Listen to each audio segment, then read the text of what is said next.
Recording in three, two, and one. Is this the same movie? Yes. Is it really the same movie? Not exactly.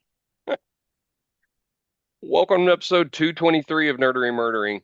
Big 223, I'm Zig with your nerdery. And I'm Jeffrey with your Murdery. Welcome to another week of the highs and lows, the ups and downs, the good and the bad, the nerd and the murd. It's so, excuse me.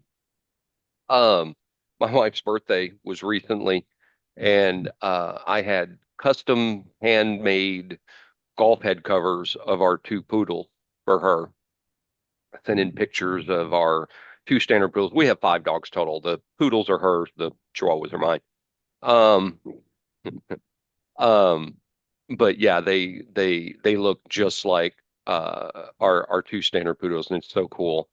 But she also got um a sourdough making kit, and she has spent Oh, the nice. last week feeding and growing the sourdough. And then finally yesterday spent the whole day just cooking sourdough. She made sourdough English muffins, sourdough bread. She made a sourdough cake, all this stuff. I mean, yeah, it took her a week just to grow the dough. And it's funny, she told me, she said, yeah, there's this discard that you take off, and I could use that for something. And I was like, then why is it called a discard? But yeah, apparently you can still use it. I said, yeah, hot dogs are discard too. Yeah. Um, Yes, they are. for those of you who don't know, that's the lips and assholes that are left over. Hopefully I ruined some hot dogs for somebody, even though I like them. But Lips and assholes. um, It's I, I still meat, brother. I don't think I talked about this in our last episode, and forgive me if I did. Did I tell you about our listener Sarah Ann and when she was listening to the show? No. Um, so I love Sarah Ann. She's a friend of ours, and she's such a big proponent of the show. Every time she introduces me to somebody new, she's like, and he's got this podcast. You got to listen to it here. So I love her to death. Well, she was listening to the show as she was doing housework not too long ago, and her husband came in as she was listening, and he stopped and he goes, "Why do I know that voice? Why do I know that voice?" And she goes, "Well, just listen for a minute." And he listened. He's like, "I know that voice." And and I don't remember the exact words she said. She said, "But I'll give you a hint. He's somebody at the club who's really loud." And he listened. He goes, "Oh, I know who that is." So Sarah Ann and her husband Roque. Roque's he's been a local chef down here for a long time. He teaches culinary now, but he did executive chef stuff around here. And Sarah Ann is she does she I don't want to say it wrong, agriculture, horticulture. She's really big into growing things. That's her business. That's what she does. Really big in that. But she's a big listener. So shout out to her. I love Sarah Ann. Hey, Sarah Ann. She will get offended if you call her Sarah. It is Sarah Ann. No, no. Yeah, no. Yeah. That's all right. I grew up with a kid named Joe Bob. Well, she's so funny. She and I were Nobody ever called him Joseph Robert, but it was on his wedding invitation, which I found odd. I was like, why did you do that? You she's hate it just when people call you Joe or Robert. she is just so funny. She and I have the same sense of humor. I love talking with her. So shout out to Sarah Ann. I got into Peacemaker. I had, Hmm. had never watched it. It's pretty. It's fun. Um, Yes. it's very I love the it, opening. The opening is my the favorite. the dance number. Uh-huh. Most And people they're all do. stone faced. Yes, yes. Throughout the whole thing, it's a very inappropriate show. Hmm. Uh, 100% very inappropriate, Uh-huh. but I've enjoyed it. It's that's been a fun show. I think I'm about two episodes before season two now. What do they Um, call that one guy? Dyed beard or I keep trying to hear what he's saying. Old beer, die beer. I don't remember. That's the Economist. yeah. I don't remember the Dyed beard. name he calls him. I don't know, but it's funny. It's funny. John Cena is a funny guy. I've seen several things with him in, and it's just didn't expect him to be in really funny, good shows, but he's very enjoyable to watch, very funny. Dedicated to peace, and I don't care how many people I have to kill to get there. That is a cut man. That is a cut man. God, he is built. That's just jealousy there. I can tell you that for sure. The other big thing I had that I'm so excited about, and I'm fairly certain I'm right on all four of these. I know for a fact I'm right on at least three of these, but upcoming in November, next season of Landman, Hmm. Mobland, Mayor Hmm. of Kingstown, and the Tulsa King. Hmm. Very excited. All four of those. I believe all four are coming out in November. I know for a fact it's Landman, Mayor of Kingstown, and Tulsa King. Mobland's the one You I'm do not. know that that dude just opened a production company in Fort Worth, Texas, right? Taylor Sheridan? Yeah. There is a studio in Alliance in Fort Worth, Texas, that is the biggest studio in the Southwest now. I don't doubt it. With Landman being as popular as it is, that makes sense because it's filmed almost entirely in Fort Worth, some of Yeah, there's Dallas. some. Yeah, there's some establishing shots that I think just B-roll from like because it's supposed to take place in like Midland. Yeah, It's nowhere near Midland. no. It's There all are filmed around Alliance. there are some shots in Midland. Oh, not just Alliance. It's in Aledo. Hmm. Aledo plays a big portion. Downtown Fort Worth. There is a little bit of Dallas. Hmm. Not much. It's mostly Fort Worth, and it's funny Yeah. because they Well, I have mean, a like back in the day, like the first two seasons of Dallas were filmed almost exclusively in Fort Worth yeah and Waxahachie. yeah. There's You a you there's almost never saw Dallas. there's a well, except for the title credits.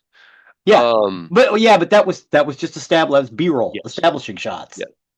out of a There's a helicopter. there's a hospital in Landman that says Fort Worth Hospital. I'm going to tell you right now, there is no such thing. There is no Fort Worth Hospital.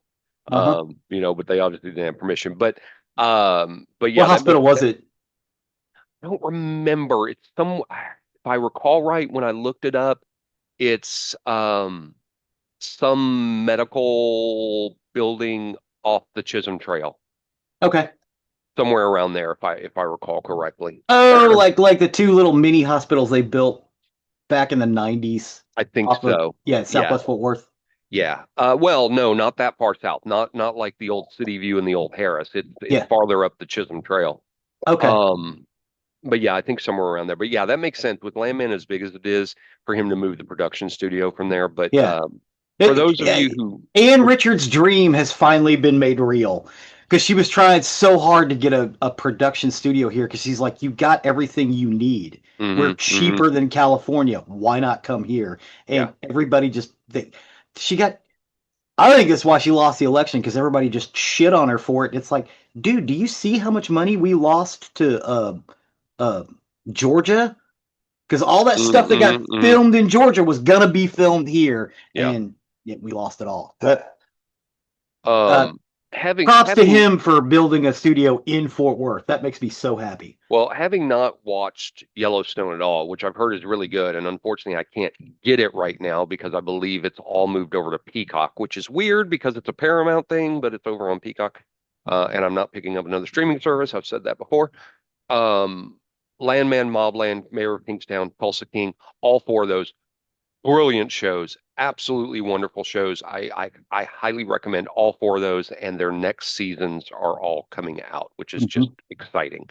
Yeah, and I Absolutely will say exciting. this about Landman: if you like the area in Landman, that's Southwest Fort Worth, man. That's what it Mostly, looks like. mostly, Yeah, yeah, yeah. I mean, the that's Ridgely kind of the where I Ridge grew up. the Ridgely Country Club Yeah, is in Landman. You know that hotel across from the Water Gardens is in yeah, Landman. You see a sign for Camp Bowie Boulevard in Landman as he's yeah. driving down. So check those out. Really, really good. And like I said, more seasons coming out in November. I think you should all take a spin through there. Take a Yeah. watch. Yeah, take a look because what you think Texas looks like looks nothing like that. What you think Texas looks like is actually Arizona. Well, for Landman, you're not going to get that for Mobland Yeah, there yeah, in yeah, Tulsa yeah, King. yeah, Those are yeah. elsewhere. Yeah. I don't know if Tulsa King is filmed in Tulsa or not. I haven't looked that up. I'm sure it's around there somewhere. Yeah, you would think. Yeah. Have you watched Tulsa King? No. You need to watch that. It's really good.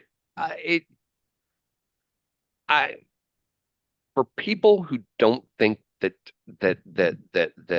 Stallone can act, you haven't seen enough of his stuff. He really is good at what he does, and he's not always just the action person that you see in a Oh lot of yeah, movies. yeah. There's a couple of things that he's done that I think are, but again, one of my favorite caper movies is Copland. I Hmm. love that. He is Hmm. fucking phenomenal in that movie. Yeah. And Oscar, he was a comedic role that he did back in the early '90s that everybody shit on. It's like, dude, this movie's fucking great. Hmm. Yeah. And Tulsa King is great. It's brilliant. There's a lot of really good actors in there. The storyline is very compelling, very good. So give that a whirl. Give that a whirl. That's all I got. You got anything for us? Are you ready to step over to the nerdy Yeah, side of I the house? actually went out and did some karaoke with my nephew the other Hmm, night for my birthday. that's right. We And, we and Jeffrey finally got a video of me singing Purple Rain, and it's terrible. well, I was pitchy as shit. it's not like I've never seen it in person. You know, Yeah, never once or 1,000 times. Uh, so yeah, I forgot to mention that last week when we were saying your birthday. But yeah, Ethan, our listener Ethan, he sent me the video. He what took up, the time Biggie? to a local bar and did that. So all right, it's your show. Take it away. All right, today we're going to talk about three westerns with the same story. Okay. Um, it's a collaboration between Howard Hawks and Lee Bracken, or Lee Brackett. I'm sorry, and a lot of people would say John Wayne because he's in all three of them as the same character. I'm going to start by saying this: John Wayne is the least interesting character in all three of these films. These films have he is basically he's just a straight man. Everything else that goes on about these movies happens around him, and that's what makes them interesting. So we'll talk about Howard Hawks and Lee Brackett real quick. Howard Hawks was an American film director, producer, and screenwriter of the classic Hollywood era. Leonard Maltin called him the greatest American director who is not a household name. Roger Ebert called Hawks one of the greatest American directors of pure movies and a hero of auteur critics because he found his own laconic values in so many different kinds of genre material, which is a really flowery way of saying he kind of did his thing, did what he wanted to do.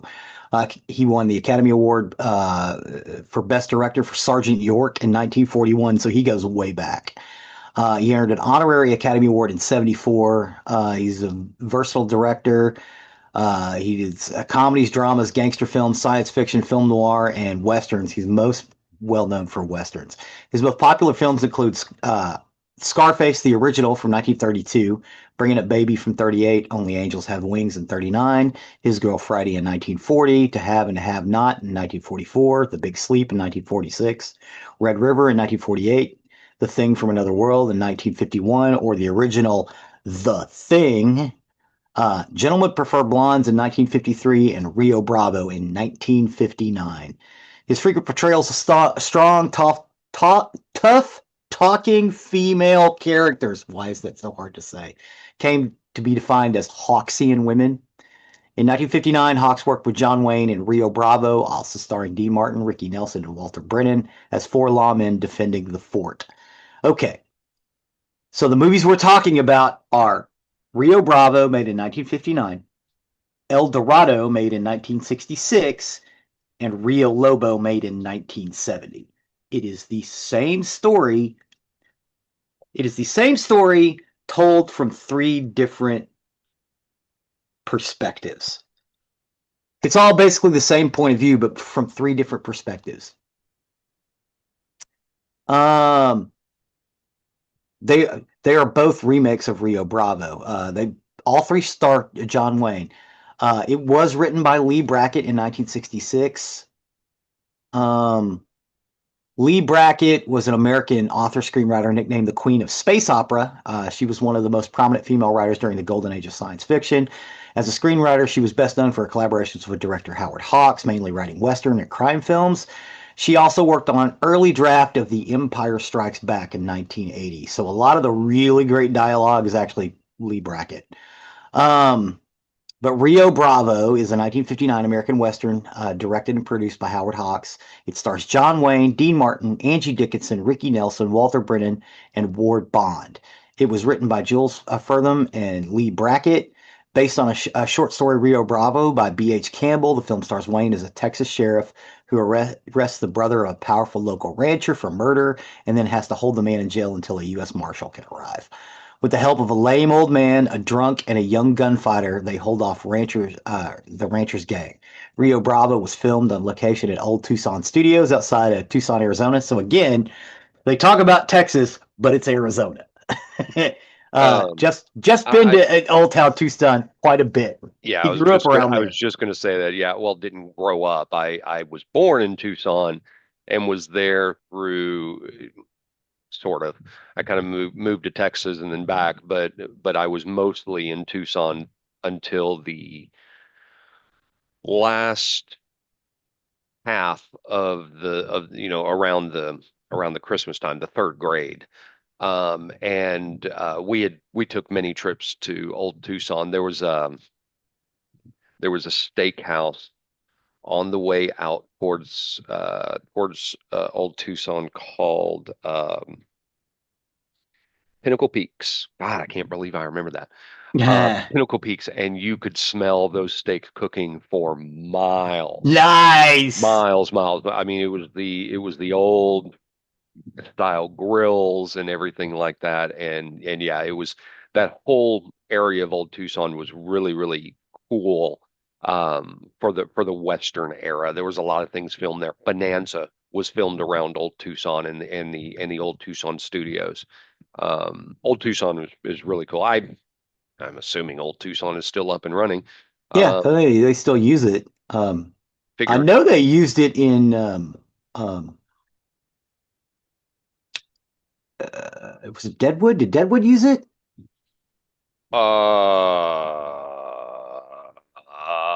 you know what? Continue on, and I will find out. Okay, yeah. It was also filmed in Eastman color with film processing provided by Technicolor. 2014 Bravo was deemed culturally, historically, or aesthetically significant by the Library of Congress and selected for preservation in the National Film Registry. Because the film starred a crooner, Dean Martin, and a teen idol, Ricky Nelson, Hawks included 3 songs in the soundtrack. Before the big showdown in the jailhouse, Martin sings My Rifle, My Pony, and Me, which contains new lyrics by Webster to a Timokin tune that appeared in Red River, accompanied by Nelson, after which Nelson sings a brief version of Get Along, Little Cindy, accompanied by Martin and Brennan. Over the closing credits, Martin, backed by the Nelson Riddle Orchestra, sings a specially composed song, Rio Bravo, written by Tiomkin with lyrics by Paul Francis Webster. Nelson later paid homage to both the film and his character, Colorado, by including the song Restless Kid in the 1959 LP Ricky Sings Again. Uh, By the way, Deadwood was entirely filmed in California. oh, was it really? Yep. Okay. Director Quentin Tarantino called Rio Bravo his favorite hangout movie. He once said that if his date doesn't like the film, there will be no relationship. I do have in our YouTube playlist an interview with him talking about that. Um, the musical score was composed by Dmitry Tiomkin, and his score includes the hauntingly ominous El Deguello theme, which is heard several times. And I think in the last episode, we talked about how there was a large North African or Middle Eastern kind of effect on Spanish music. One of those songs, old songs that came out of that was El Deguello. What El Deguello means is the cutthroats. It is the cutthroat song. You play El Deguello outside of a place you're about to hold siege to, i.e., the Alamo, uh, to let the people inside know that you will not be taking prisoners. That's what it's for. And they play the whole damn thing outside the jail with a bugle. It's haunting. It's a really good recording of the Cutthroat song. Um, which is anytime anytime I get around a mariachi band that will play a request, I always request this song Mm. because I love it's beautiful and it's about killing motherfuckers. Um, so you got this film. You've got the sheriff character trying to hold siege with a drunk and a young kid who comes and wants to help out, and a crazy old man. All three of these films have those central characters, but they're different. Um, Rio Bravo is fine. I don't think it's as good as the other two because I think the emphasis was in the wrong place because they made the John Wayne character the sheriff. Um, he should be the friend of the sheriff because this is the way he is in the other two films, and it makes more sense, and you'll see why. Again, I've got videos of some of the stuff, including the songs because the songs were beautiful. Um, the next one is the 1966 film, and in my humble opinion, the best one. I went back and watched all of these as I was making the notes again. They're all readily available. Uh, it is El Dorado. It is a 1966 American Western film directed and produced by Howard Hawks, stars John Wayne and Robert Mitchum. Written by Lee Brackett and loosely based on the novel The Stars in Their Courses by Harry Brown. The film is about a gunfighter who comes to the aid of an old friend who is a drunken sheriff struggling to defend a rancher and his family against another rancher trying to steal their water. The supporting cast features James Caan, a very young James Caan, Charlene Holt, Paul Fix, Arthur Honeycutt, Michael Carey, R.G. Armstrong, Ed Asner as the bad guy, very young Ed Asner, Christopher George, Adam Rourke, and Jim Davis. The film was first released in Japan on December 17th, 1966, and then in the United States on June 7th, 1967.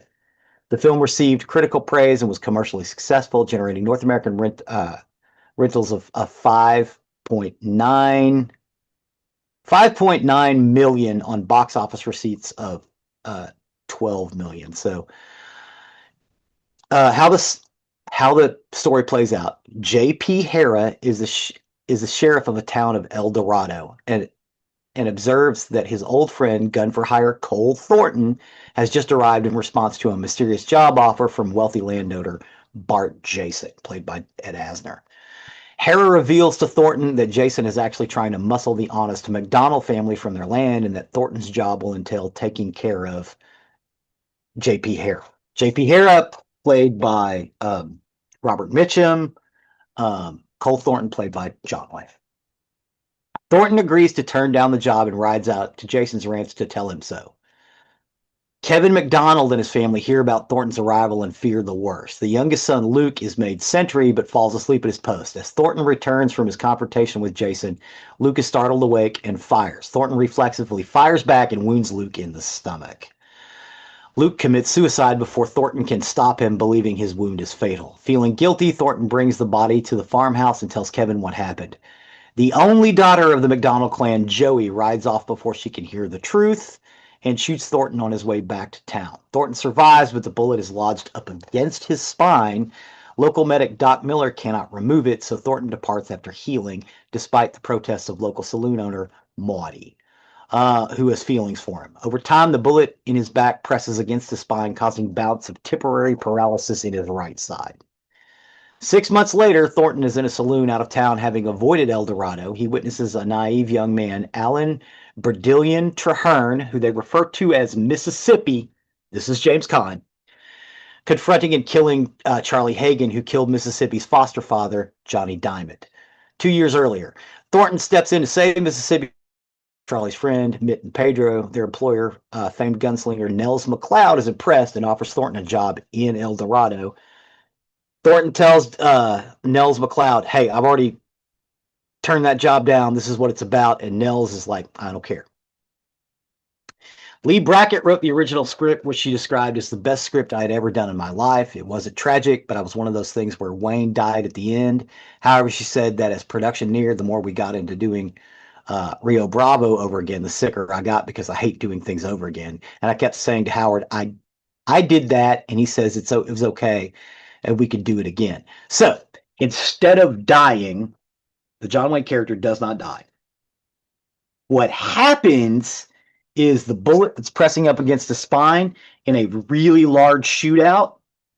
He's sitting on a wagon with a rifle, and it affects him. And a guy shoots at him and gets him in the leg, but it's not that made him fall down. It was that bullet pressing because it made him jump, and bullet presses against his spine, and he falls off the wagon. And he nearly dies.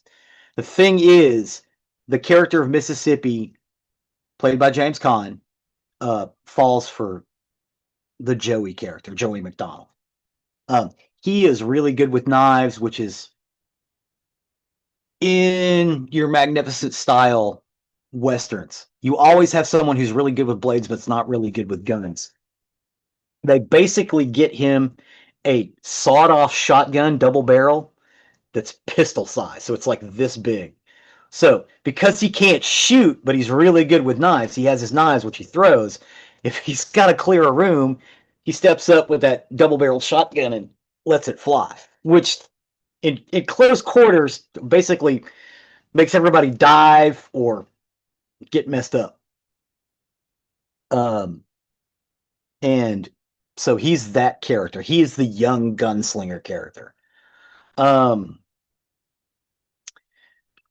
Mitchum, the character of J.P. Harris, had fell in love with a woman. She ran out, and he became a drunk. So when John Wayne gets back, or Cole Thornton gets back to El Dorado to help them out,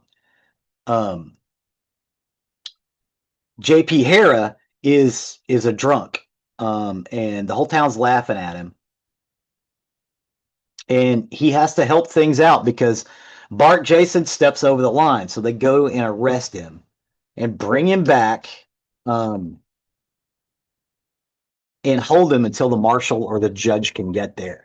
And it is that fortress jail, again, also filmed in Technicolor at old Tucson Studios. So it's in exactly the same place.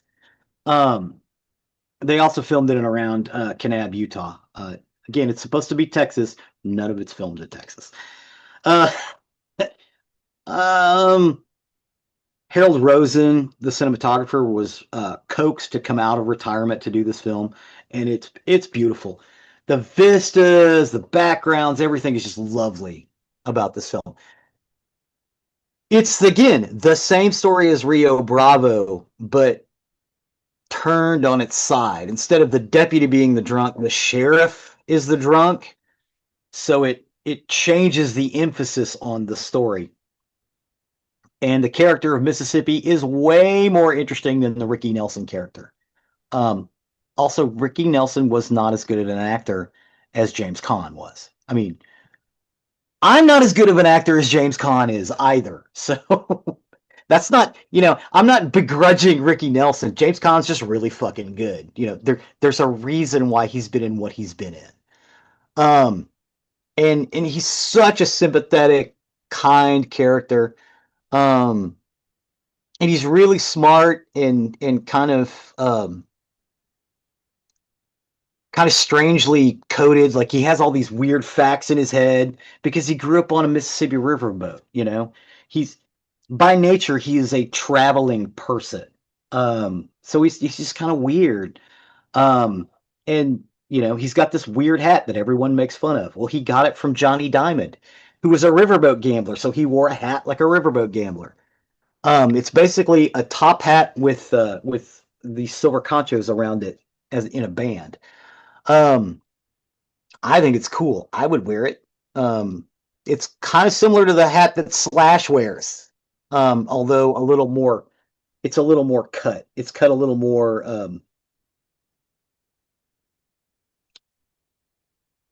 technically. It's less sloppy than Slash's, but it's basically the same hat. Mm-hmm. Have you ever seen any of these movies? I have. It's been a very, very long time. I meant to stop and ask you that before we get to the second That's one. okay. It's been a Um, very long time since I've seen yeah. them. The next or the final film is Rio Lobo. It is a 1970 American Western film directed by Howard Hawks. It stars John Wayne from a screenplay by Burton Wool and Lee Brackett. The film was shot in Cuernavaca in the Mexican state of Morelos and in Tucson, Arizona, the old town Tucson. The musical score was composed by Jerry Goldsmith. It was the third Howard Hawks film to explore the themes of a town sheriff defending his office against belligerent local outlaws, the others being Rio Bravo and El Dorado, both also starring John Wayne. And again, John Wayne is the least interesting character in all of these. It could have been played by anyone. I mean, I understand why they got John Wayne because he was the money draw for these, but I would like to see some remakes of these because as far as westerns go, So, so, these so, are in Magnificent Seven territory. so let me get very controversial here. I'm not a huge John Wayne fan. Um, I prefer Clint Eastwood Mm-hmm. westerns Mm-hmm. to John Wayne. I prefer him as a western actor. I was never ever really a huge John Wayne fan. I mean, he's okay, but wasn't my favorite. Yeah, yeah. Um.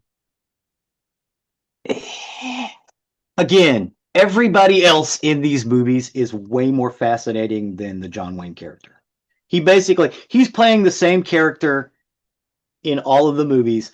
The stand up, the stand up gunman.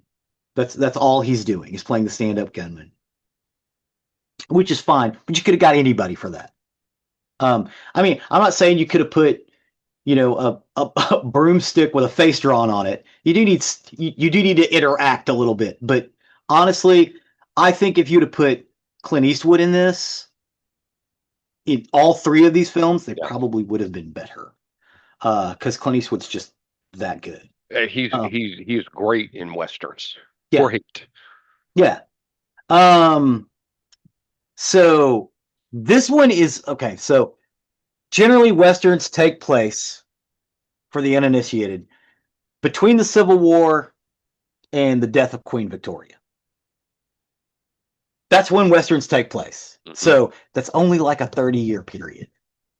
What? Oh, well, maybe a little more. Civil War ended in 1865, and Queen Victoria died what, like 1902, something like that. That sounds close. Yeah, it's like a Continue. 35-year period. All westerns take place in this period. Very few take place before or after that. Um, 1901.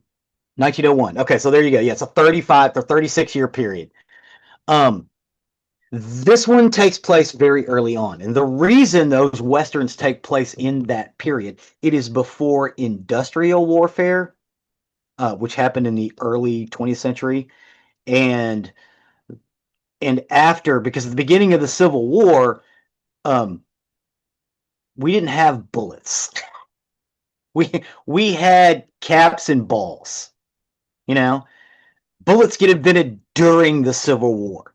So you have to have to have a Western, you have to be able to have six guns. And they didn't really have those. Yes, they existed, but it took forever to load one. You could put you loaded up six guns, you got two of them, blah blah blah blah, but then you're done. It takes you 5 minutes to get both those bad boys loaded.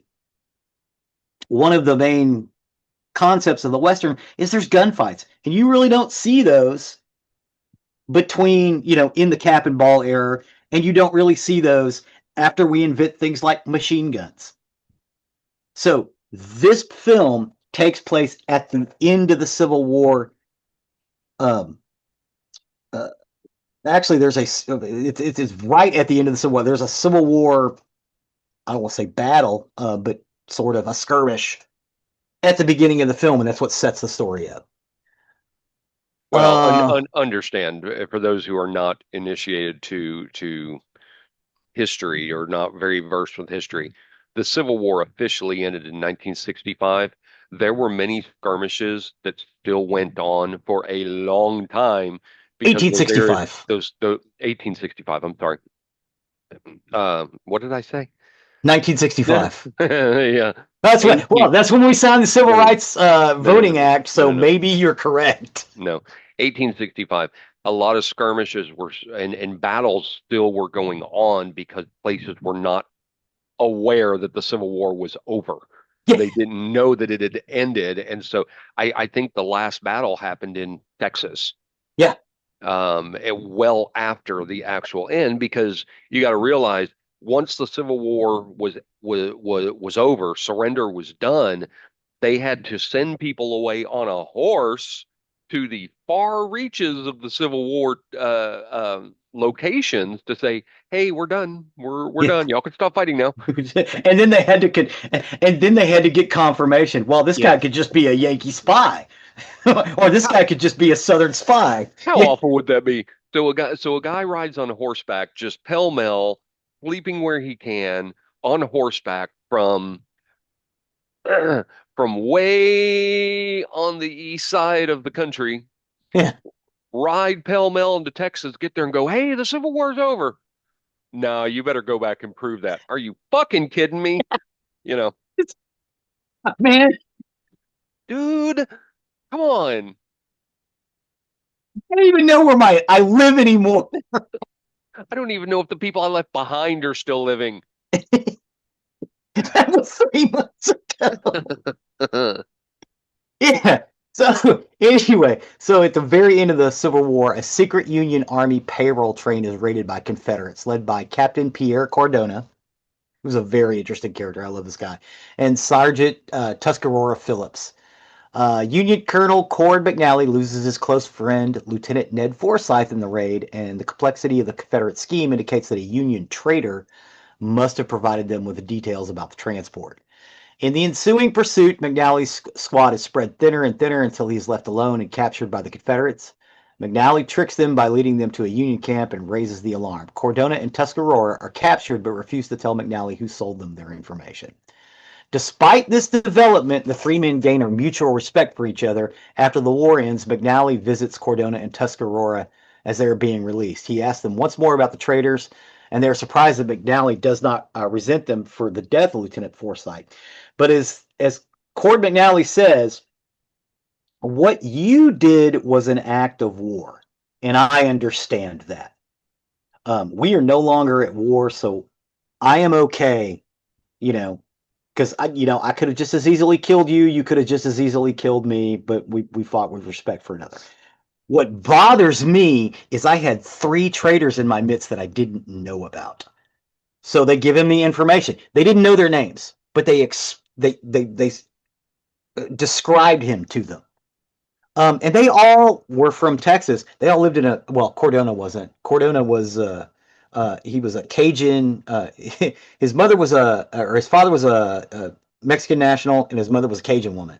So that's why it's Pierre Cordona. He speaks both. He speaks English, French, and Spanish, but Tejano Spanish and Cajun French and Texas English, which I thought was a very interesting take because again, that kind of sums Texas up.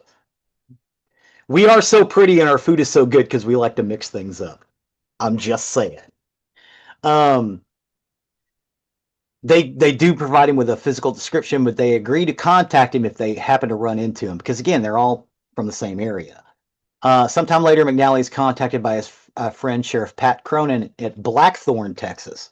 Cronin tells McNally that Cordona is staying at the local hotel and wants to talk to him. When McNally arrives in Blackthorn, he meets a young woman, Shasta Delaney, who has come to report the murder of her employer by a deputy of Rio Lobo Sheriff, Blue Tom Hendricks. Shortly afterwards, a posse from Rio Lobo arrives and wants to take Delaney away. Delaney identifies their leader, Whitey Carter, as the murderer whom she was referring. When one of the posse aims a gun at Cronin, Delaney shoots Whitey from under the table, resulting in a shootout in which McNally, Cronin, and Cordona finish off the posse.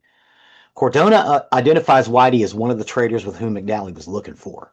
The film was meant to be shot in Durango, Mexico, on a budget of $5 million, but shooting in the movie, lawmen took up the facilities there. So Hawks and Cinema Center had to spend an extra $1 million to allow shooting at Old Town Tucson, near Los Angeles. The film was shot in Technicolor. They said Old Tucson Studios was near Los Angeles. That's not true. It's in Arizona. Well, okay, it's closer Yeah, than Durango, Mexico. yeah, it's outside of Tucson. Here, Tucson. I'll Google Maps it. Yeah. Hawk said that he had to fight Cinema Center to cast Chris Mitchum, whose father was actor Robert Mitchum in the movie. He wanted, because Robert Mitchum was in the last film, he wanted to cast one of his sons to play a different character. He played, oh my God, not Cordona, the other, oh God, bless, Tuscarora.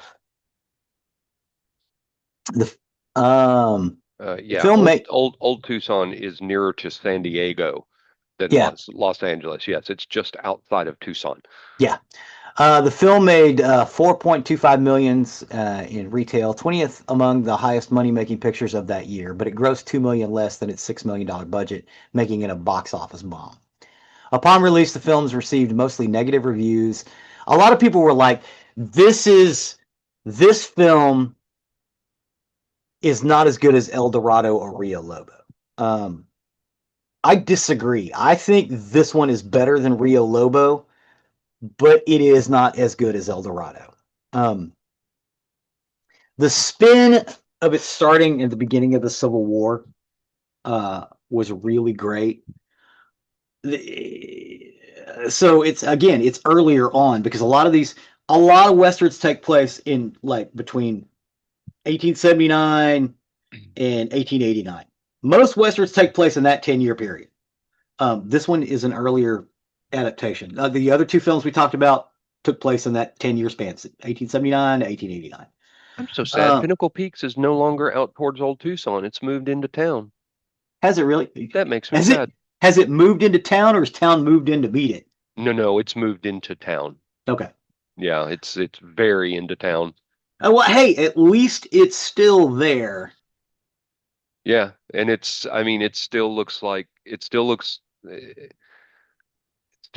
did. It has all the Western facade shops and everything like that. I Nice. wonder when it moved. Anyway, bygone. Bygones. Um. So yeah. Of these films, this is my second favorite. But again, this started with the idea of I love this story. I would like to see someone remake this story. Um. And I would like to see it done exactly the same way.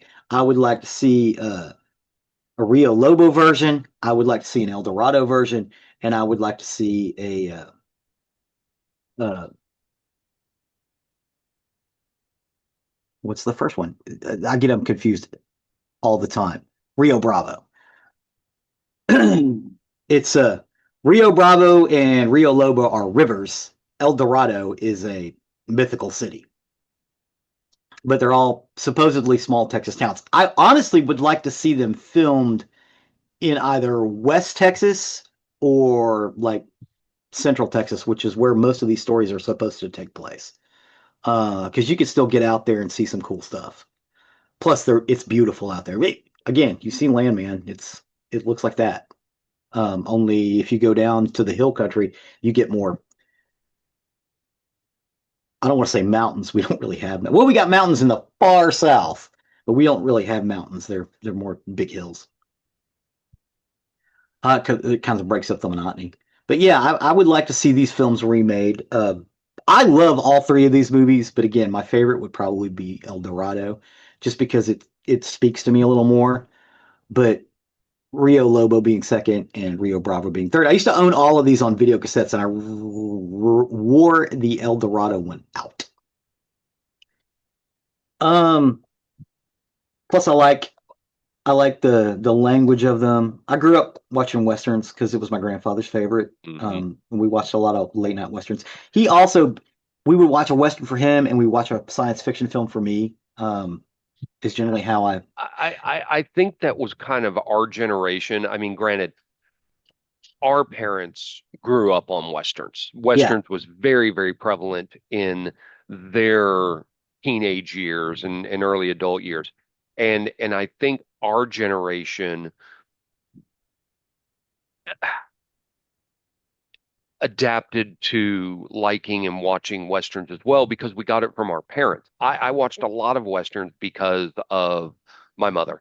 Um, for us, on what was then Channel 39 on Saturdays and Sundays in the afternoon were Westerns. You had all day.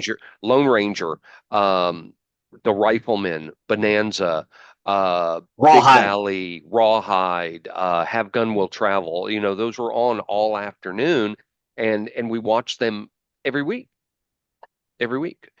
So I think some of that's lost. They've done some really, really good modern Westerns. Hmm. Um, but We've got an episode coming up. I think an exclusive on like postmodern westerns. yeah, they're and they can be outstanding. I just, I don't want the Western to go away, and I don't want people to lose the joy that can be a Western because they Yeah, can be a lot of fun to watch. yeah. Well, I mean, the the cowboy is a quintessentially American design. Right. Yeah. A lot of people say that can be linked to, a pirate. It's the same sort of person, but Hmm. honestly, the pirate is a Western Hemisphere creation as well. So a cowboy and a pirate are basically the same thing. They live by their own code. Um, they they follow the right and wrong as is encoded in their brain, not what society says. And that's they want to keep the part of the world that is wild still wild, and and get along and make their way. Yep. That is quintessentially American, and it's very Texan too. I mean, Hmm. no offense. Hmm. And I know I say Texan. I am not an American. I'm a Texan. I'm Well, sorry. I'm just not. and most people when they think about a Western, they think Texas. Yeah. They don't immediately think of Arizona, which was very big in the Western culture. I mean, in that time period, Arizona, New Mexico, Uh huh. Oklahoma, Nevada, Uh huh. California, even. Oh yeah. But most people think cowboy and they think Texas. But Texas. I mean Kansas City. Uh huh. A You had lot of so that much. stuff. Yeah, a lot of those stories that we get. All of the Young Guns mythos and stuff like that. The Billy the Kids. All that happened out in Arizona, man. Yeah, Why or New Mexico? Wyatt Earp, Arizona, Arizona, but originally he was a lawman in in Kansas City. Kansas City. That's right. So the old West towns, and it was exactly that. It was the wild, wild West, and you had the various shades of cowboys from the settler who was looking to farm land, to the gunslinger, to the gambler, to the Hmm. drinker, to the Hmm. gold finder. It was people expanding, and the Wild Yeah. West was very wild. Yes. Um, most people carried a gun with them, whether it be a pistol at their hip or a rifle that they carried. Or Um, or a shotgun. yeah, You had or to. because it could be very dangerous. Yeah. Not You not had just you. from the Indians that were out there, but from bad actors out there as well Yeah. who were looking to take, rob easy prey. So As well as wildlife. yes, Um. yes. Um. We have a thing here in Texas called a copperhead. A lot of people are worried about rattlesnakes and cottonmouths. Rattlesnakes and cottonmouths have an aggression display, which means they don't want to tussle with you, they want to scare you away. Hmm. Copperheads do not have that display. They want to freeze and hide and wait for you to walk away. Hmm. Until you step on them, then they bite you and slither off. They have a very strong neurotoxin. So generally, when people get bit by a snake and subsequently have to go to the hospital or die, it is generally not from cottonmouths or water moccasins, which is the same thing, Did you know, by the way, or which rattlesnakes. which I did not, there apparently is a vaccine now that you can take for rattlesnake venom. Not an anti-venom, a A vaccine. vaccine. Yes. When we took Loki You know what? That to makes sense because I know a lot of dogs, if they got bit enough, they basically just got immunity. Well, when we took Loki to the vet the last time, we saw a sign on the wall for rattlesnake vaccine, which was interesting. So Yeah, anyway, nice. far off Y- topic. Yes, but yeah, it's you had to carry you had to carry and the native populations were pretty mad that they were taking their stuff away from them. So they had an axe to grind, literally and figuratively. Um, so there was all kinds of stuff going on in the West. And again, we're talking about 35 years. By the time we get to 1900, all of that's over. Right. Um, Mostly, Everything's yes. been settled. I Yep. mean, yeah, there were a few corners, but I mean, people look upon that time fondly because it evokes the settling of the country and things like that. Let me tell you something. You did not want to live in the Old West. You would hate it.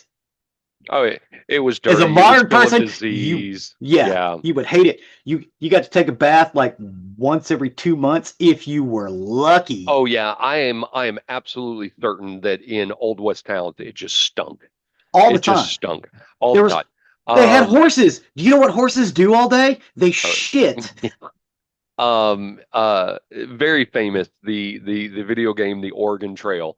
The common outcome of the Oregon Trail was you have died of dysentery. You died of Um, dysentery. It's you because know, you can't get no clean water. right. It was very dirty. And because I mean, they didn't have the refinements that we do today. It was very hard life. They didn't have air conditioning. Those beds could not have been that soft. Mm-mm. It was a lot of very hard life. And that's Yeah, what and the Western,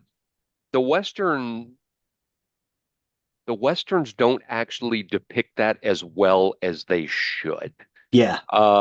Just how dirty. I think the one that really depicted just kind of how dirty the Wild West could be, Hmm. Back to the Future 3.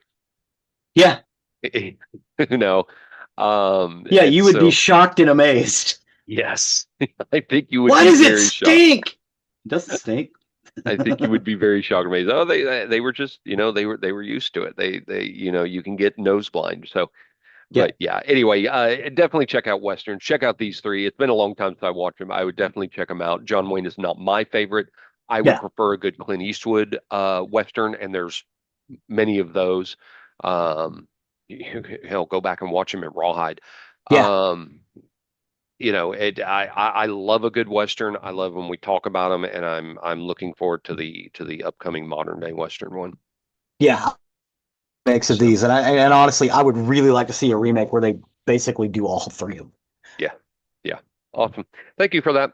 You're welcome. Thank you. With that, we'll step over to the murdery side of the house. Murder. For today, I got my information off Medium, Wikipedia, and the New Yorker. And this is the story. It's really about Rachel's Law, and we talk very much about Rachel Hoffman, but it's not entirely her story. But I did title it Rachel Hoffman and Rachel's Law because that was kind of the outcome of all this. But I talked last week to stay tuned for stories about coercion where where law enforcement coerces somebody into a confession or worse, something else.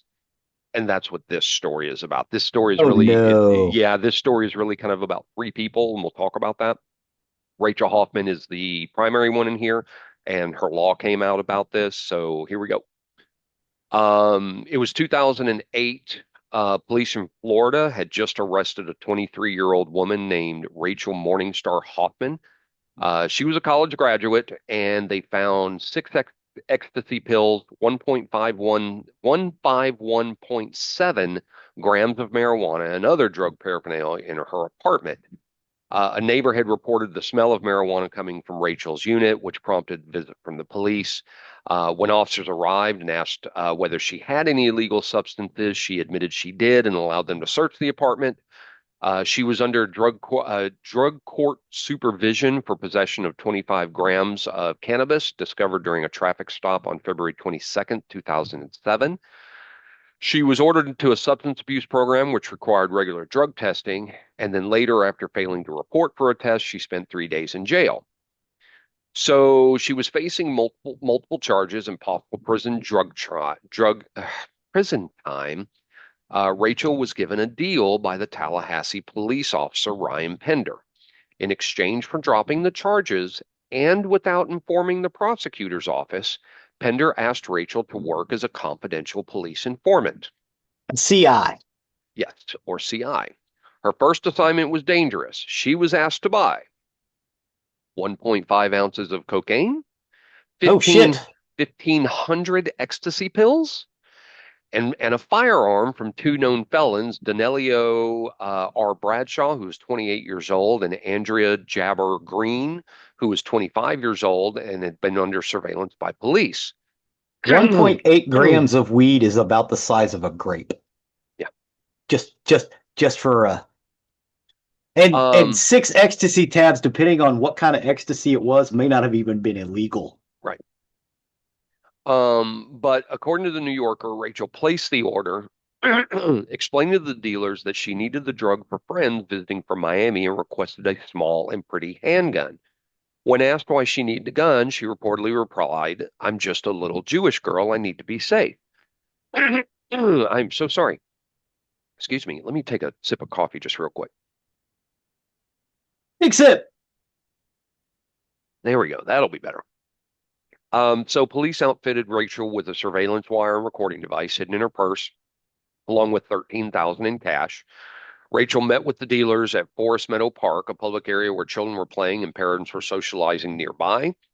Before arriving, she texted her boyfriend, Wish me luck. I'm on my way. He responded, Good luck, babe. Call me and let me know what's up. And her final text read, It's about to go down. As Rachel reached the meeting location, police were listening in via the wire, but the situation quickly deteriorated. The suspects unexpectedly changed the location of the deal, and an officer tracking them radioed, quote, We're on Gardner. Looks like the deal is going to go here. It's a dead end street. Officer Pender tried to reach Rachel, telling her, Turn around, but the call was cut off. What is wrong with my voice? Pender later said, quote, I had no response from her. Either she hung up on me or we lost the signal. They lost track of her when the wire improperly installed on her failed, and she agreed with the suspects to change the plans and left the buy spot with the two suspects in their stolen silver BMW. Officers rushed to Gardner Road, but by the time they arrived, Rachel and her vehicle were gone. But what they did find was alarming. There was a spent 25 caliber shell, two live rounds, six cigarette butts, and a single black flip-flop. Later, officers visited Rachel's boyfriend home. He hadn't heard from her. And as police left, he overheard one of them say, quote, She was with us until shit got crazy. According to police documents, a witness described seeing the BMW stuck in a ditch in Taylor County with a 2005 Volvo, which belonged to Rachel, idling nearby, between 7 p.m. and 7:30 p.m., about 30 minutes after the police lost track of her. The witness claimed that the BMW drove off when he stopped to help the driver try to get out the car out of the ditch, but the vehicle later returned as the witness was leaving. The witness claimed he became suspicious and decided to leave when the driver of the Volvo opened the trunk and revealed a camouflage blanket and neat stacks of female clothing. The next day, Rachel's mother, Margie Weiss, received a chilling phone call from the Tallahassee Police Department that simply said, quote, Your daughter's missing. She was asked to drive from Palm Harbor to Tallahassee immediately. Rachel's father, Irv Hoffman, also received the call. But when they arrived, what was odd is they were directed to the narcotics unit. Margie said, quote, I remember noticing they weren't taking us to missing persons. Instead, it was like, come over here to narcotics. Police and a victim advocate explained that Rachel was missing, but assured them they were searching. They instructed the family to wait at Rachel's apartment, but the family would learn through a news report, not police, that Rachel had been working as a confidential informant during a botched drug bust. 2 days later, Rachel's body was found in Perry, Florida, 50 miles southeast of Tallahassee, in a ravine tangled with vines. She was draped in an improvised shroud made from her Grateful Dead sweatshirt and an orange and purple sleeping bag. She had been shot 5 times in the head and chest with the very gun she was sent to purchase. And when Margie and her husband Mike stepped out to get breakfast, Irv received the call confirming that Rachel's body had been found. Rabbi Jack Romberg confronted Margie when she returned, breaking the news that her daughter had been killed. Green and Bradshaw were arrested at 6:30 a.m. Green's wife told investigators he had bought a bag of aspirin, pretending it was ecstasy, and had planned to rob Rachel. She admitted, quote, they found a wire in her purse and shot her. On TV, Officer David McCrane told the public, quote, we had established protocols in place to ensure her safety. At some point, she chose not to follow the instructions, so he's blaming Oh Rachel for her own shit! death. Yes. That's a fucking lie. Well, That is a. we know that right now, I'm but sorry, when he was on TV, the public did not know that. lying But motherfucker. well, yeah, he's blaming Rachel for her own death. Yeah, yeah, News outlets did quickly pick up the story and were painting Rachel as a drug dealer. ABC News aired an interview with Police Chief Dennis Jones, who said, quote, I'm calling her a criminal. That's my job. When asked about the department's accountability, he added, quote, we're responsible for the safety of the community. great, great. So because the police won't admit that they did something wrong, and of course the journalists, as we've said before, are inherently lazy. Okay, I'm sorry. This is already making me really fucking mad. I know, and it will. It absolutely will. Um, Irv had no prior experience speaking to the media, so he turned to Michael Shivo, who had been through through a highly publicized ordeal involving his wife Terry Shivo. You may know that name. Yep. Michael offered Irv guidance. Together, Irv and Margie began fighting back. Irv wrote for hours, questioning why police would ask someone with no training to purchase a gun and drugs and a gun.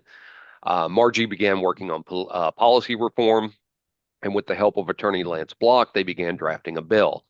A grand jury later stated, quote, letting a young, immature woman get into a car by herself with $13,000 to meet two convicted felons known to be armed was an unconscionable decision. She cried out for help as she was shot and killed, and nobody was there to hear her. An internal affairs investigation did find that officers had violated at least 21 different policies in Rachel's case. And when asked for comment, Chief Jones admitted, quote, I didn't think it would be so many policies not being followed. He also then expressed regret for blaming Rachel. Well, at least that's good. Yeah. Um, on May 7th, 2009, the anniversary of Rachel's death, Governor Charlie Crist signed Rachel's law, and this law requires the confidential informants to receive proper training and are not coerced into cooperation with the promise of drop charges. It also allows them to request a lawyer before agreeing to cooperate. Rachel's parents were awarded $2.6 million in the wrongful death settlement from the city of Tallahassee. Margie ended up founding the Rachel Morningstar Foundation, advocating for confidential informant reform, and Irv established a scholarship in Rachel's name. On December 17th, 2009, which unfortunately would have been Rachel's 25th birthday, Bradshaw was found guilty of first-degree murder with robbery and sentenced to life without parole plus 30 years, which would be served concurrently. Means he ain't getting out. Nope. He's getting out feet Um, first. and on November 11th, 2010, Green pleaded no contest to second-degree murder and robbery with firearm, was sentenced to life in prison without parole. So Rachel was not the first, second, or even third person to die while working as a confidential informant. Her case, though, brought attention to a pattern of reckless and often deadly decisions by law enforcement agencies across the country. One such case was that of LeBron Gaither, who was a 16-year-old from Lebanon, Kentucky. While attending school, he punched an assistant principal and was arrested for juvenile assault. While in custody, a Kentucky State Police officer offered him a choice: face prison time or work as a CI. LeBron's mother struggled with addiction, and he saw the offer as a chance to get drugs off the street and help his mom, so he took the deal. For the next 2 years, LeBron worked as an informant in 2 counties. Eventually, police asked him to set up a drug deal with a dealer named Jason Noel and testify against him in front of a grand jury. On the day of the operation, LeBron wore a wire and met Noel at a local grocery store. Police gave him code phrases to signal if something went wrong. He was supposed to say, quote, I wish my brother was here if he was in danger. But what LeBron and police didn't know was that Noel had already learned LeBron was going to testify against him. And according to the state attorney, the plan to use LeBron the Sting was, quote, reckless, stupid, and idiotic. Police lost track of LeBron. Noel abducted him, tortured him, beat him repeatedly with a bat, and shot him both with a pistol and a shotgun, and then ran over him with a car. And then he dragged LeBron's body through the woods using a chain. Uh, Jesus. yeah, This was a kid. yeah. LeBron's family later filed a lawsuit against police in 2009. They won a $168,000 wrongful death settlement. I thought that was very low. It's Kentucky. Yeah, That'll go a long way in Kentucky. it will. It will. I just still thought that was very low. Um, but as the New Yorker reported in May of that year, a state appeals court ruled that although Gaithier's use as an informant was, quote, tragically flawed, the police could not be held accountable, stating that the execution of the undercover operation was left to the judgment and discretion of the detectives. So the family now hopes to take their case to the Kentucky Supreme Court. Another case occurred in Detroit in 2011 involving Shelley Hilliard. She was a transgender teenager whose family called her Treasure. After leaving her mother's home and failing to return, Shelley's family grew concerned. Her sister Michelle checked Facebook and saw disturbing posts like "Rest in peace, Shelley," and "She's with God now." So the family, of course, began worrying. On October 23rd at 4:30 a.m., Shelley's torso was discovered underneath an old mattress along the I-94 service road. Months later, the rest of her remains, except for her hands, were found. Her family initially believed Shelley had been targeted for being transgender, that this was a hate crime, but they soon learned that Shelley had been working as a police informant. A few months before her death, she was caught smoking a blunt at a Motel 6 with a friend. Police found an ounce of marijuana hidden in a toilet tank, and they offered her a choice: serve time or help them in a sting operation. So she was terrified of being sent to a male prison, so Shelley agreed. Police instructed her to assist in a sting against a man named Quasim Rakib. She cooperated, and Rakib was arrested, but just hours later, he was released. After assisting police in the arrest of Rakib, he was unexpectedly released, and Shelley knew her life was in danger. So, being scared and uncertain, she turned to her mother, asking what she should do. And she also reached out to the police, pleading for protection, but no one was there for her. Her mother told the New Yorker, quote, she was for help and they were nowhere to be found. Now I've lost my baby for an ounce of weed. It's like they just threw her away. Days later, Rakib, with an accomplice named James Matthew, tracked Shelley down, strangled her, dismembered her, and set her body on fire. Shelley wasn't just failed by the system; she was abandoned. And this and her death is just a tragic example of. Everybody who signed off on this, every detective that signed off on this, should be put up for reckless endangerment charges. Oh, absolutely, absolutely. I Reckless, mean, it's not civil charges, criminal charges, and yes, put them in general pop. yeah. See I how can't they I can't like it. I can't agree with that at all. It's just kind of an example that police continue to exploit and discard informants even after they're begging for help, like she did. Yeah. Um, I don't want both to of go far as to say a cab, but god damn it, you're definitely making a point for it. ACAB. All cops are bastards. I disagree with that. I completely disagree with that because they're not. I know some that they're absolutely not. I I may have told this on the show before. I know personally one that found a bag on the side of the road that had, and this was in the late 80s, early 90s, had something like $20,000 on it. And he needed money. He needed money. And he turned around and he turned it in. Yeah, but you Um, also transparency. You know for a fact how corrupt those systems are. Oh, absolutely, I do. I absolutely do. I'm not saying that there isn't corruption. I know there is corruption, and I know there are bad cops out there. I do not believe all cops are bad. I absolutely do not believe that. I believe there are many out there that do it for the right reasons and uphold the law and do the right thing. The unfortunate thing is we have a lot that are very showcased and headlined when it's bad, Mm-hmm. and I think it paints an unjust picture of the ratio between good and bad. So you're I saying the you think that the picture that's being painted is that the ratio between good and bad is is being painted as more bad than there Yeah. are good. Okay. Yes. And I don't think that's the case. I think we have more good than bad, but the bad gets Yeah. sensationalized out there. Yeah. Do I believe there needs to be police reform? Absolutely, I do, because I think there's many cases where police have done the wrong thing. They have acted the wrong way. They have acted and they are corrupt. These are some of the Giving a ticket to the mayor of the town you were working in, getting you it gets you in trouble.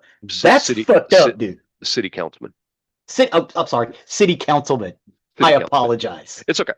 Um, yes, just want to be accurate. Was not the mayor, city It was councilman. not the mayor. It was a city councilman. And I'm not going to go into that. I'm not going to besmirch anybody on that. Okay. But it is an example that we do have police out there that continue to exploit the system. Both the men in Shelley's death were convicted. They were sentenced to 25 years in prison. Yeah. Later, when Lieutenant Joseph Quisenberry, who was the commander of the local narcotics enforcement team, was asked whether there were protections in place for informants, he admitted, quote, I don't have a written guideline that governs every situation. I've heard this was someone living in a more dangerous context, you know.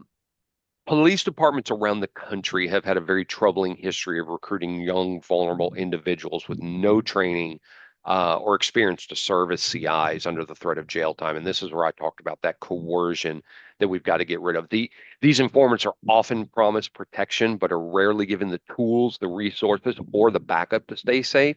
In a lot of cases, they're treated as disposable assets. They're used for dangerous operations and then discarded when things go wrong. These three tragic deaths that I highlighted, Rachel Hoffman, LeBron Gaither, Shelley Hilliard, show the deadly consequences of this kind of system and this kind of behavior. Instead of being protected, they were exploited. Instead of justice, their families were left with silence and worse, blame. Mm-hmm. Every day, offenders are set out to perform high risk police operations with very few legal protections. Some are juveniles, occasionally as young as 14 or 15. Some operate through addiction. Others, like Hoffman, are enrolled in state mandated treatment programs that prohibit their associated with illegal drugs of any kind. And many have been given false assurances by the police, used without regard for their safety, and treated as disposable pawns of the justice system. It's terrible that they do that. This is where this reform has to happen, and this is where I'm glad they've got Rachel's Law, which was passed, and that was really the point of this whole story. We do have to have police reform. I am not in the camp of defund the police. I'm absolutely not. I think if you defund the police, I think you're actually going to do worse because you're taking money away that they may need for the protection of officers who are Well, trying to yeah, do the right thing. yeah, but defund the police isn't. I think that's a bad expression. What they mean is the police. The police should not be counselors No, no, and healthcare professionals and other stuff. That no. doesn't need to be their jobs. Their Well, job should be catching bad guys. right, And but see, that's the problem. and They've stacked because we do not pay for other services. All of that stuff got moved over to the police to take care of, and that's so not their job. so hold on. You are absolutely correct in what you're saying, and this is where I kind of have a problem with the defund the police. The exact argument you just made that they should not be counselors, they should not be medical professionals, they should not be this. Guess Hmm. who that also applies to? Teachers. Teachers, yeah, Teachers are exactly. forced on their meager salary to be nursemaid, nutritionist, counselor, medical professional, protector, because in some city school systems, they have police or teachers that carry weapons, they Yeah, carry guns, and so I that we're agree asking them, exactly with what you're saying. That yeah, is what again, it's a bad name for it. That's what the yes, defund yes, police movement is yeah, about. We need all these other services instead of just paying cops and teachers. We yeah. need all of it.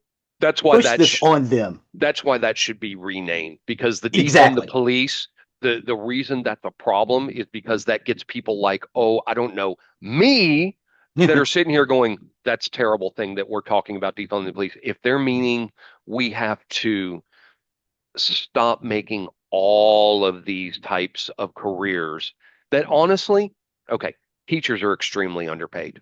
Uh-huh. Police are extremely underpaid Yes, they too. are. Um, Yeah, they fire are. firemen firemen actually make pretty decent wage. Um, Yeah, unless they're volunteer. unless they're volunteer, right? At which point they don't at all. Because I volunteered as a firefighter, and trust me, I went into fires without a single dime coming my way. Yeah. You know, here, put on this bunker suit. We're sending you in a fire. Okay. Okay. Um, Okay. okay. Uh, Here's a the Halligan tool. um, that was I got to say that was an interesting time in my life. That was actually kind of fun being a volunteer firefighter. But anyway, I've done a lot in my life. Yeah. Um, well, it's because I By the way, dabble. Jeffrey's the one that wrote the ticket to the to the city councilman. I'm moving away from that one. Um, I don't want to end up going through that city at some point and Oh yeah. having my name besmirched and then Yeah, suddenly yeah, yeah, get yeah. taken I away. live over by there. I Yeah, think all those people are gone now, though, sir. I probably, but anyway, that the defund the police. Let's call it what it is. Of movement to make these Fund everything careers else. Fund to everything else to is basically fund what it should be to called. fund the right thing, Yeah. to put the funding to the right thing. Um, I'm sorry. Let me step off my soapbox now. Margie Hoffman, um, she did end up building a small memorial garden outside of her office window. Uh, Oh, she she planted flowers of persecution, crown of thorns, bleeding heart, alongside of what she considers to be a foliage of resilience, purple passion flowers, an angel trumpet shrub that bloomed, and she planted this on the afternoon that the legislature passed Rachel's Law. She spends a lot of purple time. passion flower also bears passion fruit, which is nice. Feeds Yeah, local wildlife as well. she says spends a lot of time counting the monarch butterflies around the milkweed. She said their color reminds her of Rachel's hair. Irv Hoffman too has his rituals. Every morning he drives to Rachel's grave carrying his supplies in a trunk, which is a bottle of water for Rachel's flowers, a pair of scissors to freshen their stems, and a beach chair to sit and read beside his daughter's memorial bench.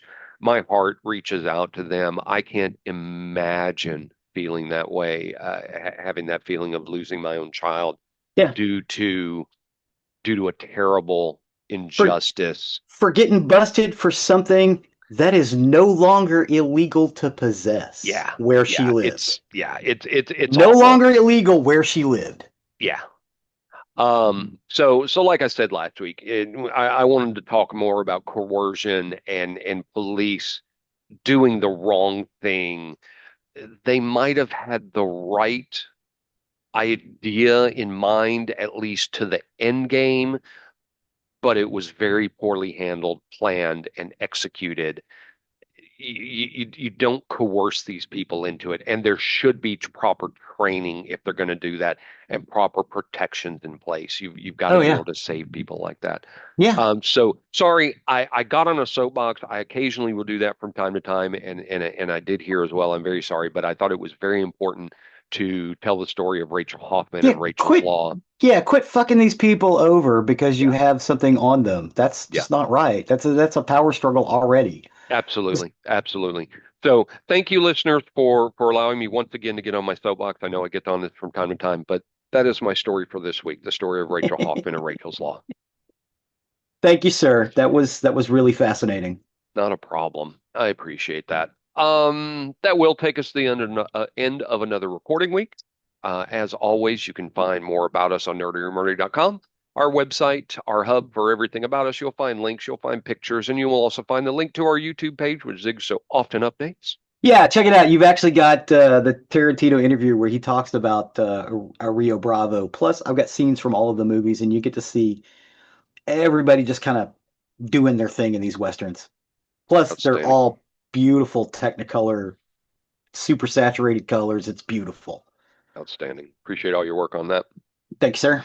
You'll also find the link to our merchandise page, or if you wish to show off your nerdy or nerdy fandom, please do consider purchasing something from there. You'll also find the link to our Patreon account, where if you wish to become a patron, that along with our merchandise do go into the costs that are associated with this show. It costs to keep us on the air, to keep our storage, to keep our website, our uploads, everything like that. It is not free, and we do appreciate each and every one of you. Please and thank you. Please and thank you. Something free you can do, which really helps us and helps others find the content that they're looking for that we talk about. Please do leave a 5-star review wherever you can. We do appreciate that as well. I'd like to once again say that I believe by the time this comes out, my book Prime Numbers is out. I hope you Whoop, read it. whoop. I hope you enjoy it. Mr. Zig is working on his own book now. He wants to get through that, and he has another book already in mind. So we Yes. are. I am trying to do my lifelong dream of being an author, and Zig's coming right along with us. So please go out there. My book Prime Numbers, as Zig gets closer to finishing his and working to publish anything, we'll talk more about that. But Yeah. please Right please now, go I out and don't check. necessarily. I have a working title. I don't like it, so that's not the. It's not going to be the title. And that happens. I've had a working title as well, but I'm working on book 2 right now of my series. I don't know if I like the title or not. It may or may not be the final one, but we'll see when it ends. But check it out at on jeffreyhwright.com is my author page, and you can find me on Facebook on Prime Numbers as well. Excuse me, you will find character bios there. The character bios I've been putting have some concept art associated with it, and it also gives you a little bit more depth into the character than necessarily come into the story. It wouldn't have really fit to tell all of that in the book. So it kind of gives you a little bit more background to the characters themselves. So do check that out on Facebook. Last, but certainly not least, to our good friend Chuck. Go to sleep now, Chuck. Good night, Chuck. Good night, Chuck. With that, I have been Zig with your nerdery. and I'm Jeffrey with your murdering. Cue the music.